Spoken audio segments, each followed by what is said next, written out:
قرآن مجید جب متقین کی فلاح اور سرفرازی کا تذکرہ مکمل کرتا ہے تو کلام الہی کا رخ ان بدقسمت اور محروم القسمت افراد کی طرف مڑ جاتا ہے جنہوں نے حق کو پہچاننے کے باوجود محض تکبر، ہٹ دھرمی اور عناد کے سبب اسے تسلیم کرنے سے صریح انکار کر دیا۔ سورہ البقرہ کے ابتدائی حصے میں خالق کائنات نے ان منکرین حق کی نفسیاتی اور روحانی کیفیت کا نہایت جامع اور پرجلال نقشہ کھینچا ہے۔ ارشاد باری تعالیٰ ہے کہ جن لوگوں نے کفر یعنی سچائی کو چھپانے اور جھٹلانے کی تاریک روش اختیار کر لی ہے،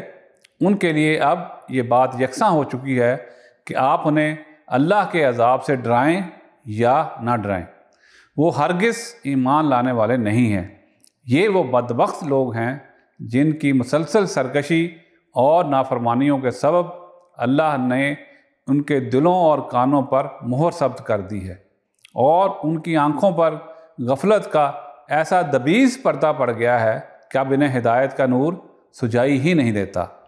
دلوں پر لگنے والی یہ مہر الہی دراصل ان کے اپنے متکبرانہ طرز عمل اور مسلسل انکار حق کا وہ طبعی اور حتمی انجام ہے جس کے بعد سچائی کی کوئی کرن ان کے قلوب میں داخل نہیں ہو سکتی، اور آخرت میں ان کے لیے ایک نہایت ہولناک عذاب مقرر ہے۔ سرور کائنات فخر موجودات نبی کریم صلی اللہ علیہ وسلم نے دلوں پر لگنے والی اس مہر اور زنگ کی نہایت چشم کشا اور روح پرور وضاحت فرمائی ہے۔ جامع ترمذی کی ایک مستند حدیث سے مبارکہ کے مطابق آپ صلی اللہ علیہ وسلم نے ارشاد فرمایا کہ جب بندہ کوئی گناہ کرتا ہے تو اس کے دل پر ایک سیاہ نقطہ یعنی داغ لگ جاتا ہے، پھر اگر وہ سچے دل سے توبہ کر لے، باز آ جائے اور گناہ کو چھوڑ دے تو اس کا دل دوبارہ صاف اور چمکدار کر دیا جاتا ہے، لیکن اگر وہ گناہ میں بڑھتا چلا جائے تو وہ سیاہ داغ بھی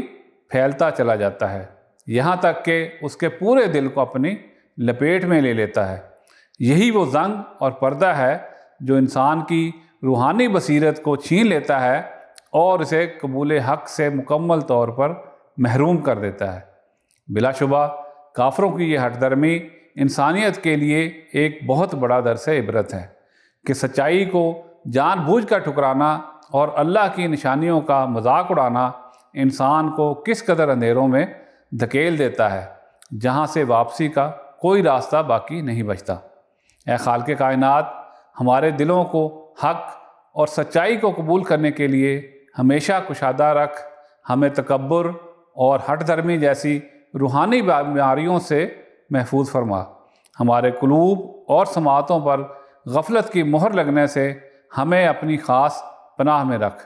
اور ہمارا انجام ان بد نصیبوں کے ساتھ نہ فرما جنہوں نے تیری روشن ہدایت کو جھٹلایا۔ آمین ثم آمین۔